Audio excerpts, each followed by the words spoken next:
ከአሜሪካን ወደዚህ አመጣጥህ ነው። ኃይሌፓ ባህሬን ትሰራ ነበር። ከባህሬን ወደ አሜሪካ ሄደ። አዎ እዛ ስንት ዓመት ቆየህ?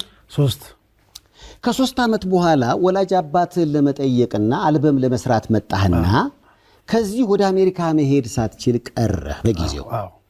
እና አንዳንዶች ተጠርዞ እኔ አሜሪካን ይጠረዛል ሲሉ ስለሰማው ነው። ማለት ተጠር ማለት ተይዞ ነው የመጣው።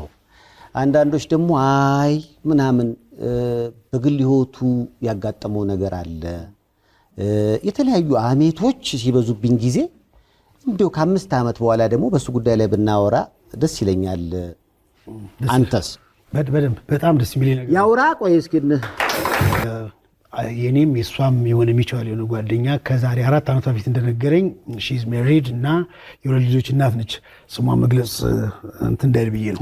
ሶ በህይወቴ በጣም ላመሰግናት ፈልጋለሁ። ያንተ በፊት ፍቅረኛ? አዎ በጣም ላመሰግናት የምፈልጋት ሰው ነች።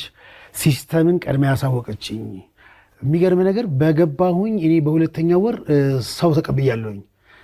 ስመጣም የራሴን ነገር ተዘጋጅቶልኝ ነው የገባሁት። የራሴ አፓርታማ ውስጥ ነው የገባሁት። በሷ የተነሳ ማለት እሷ እዛ ጋር ስለነበረች ሲስተሙን ሰው ቤት አላረፍኩም።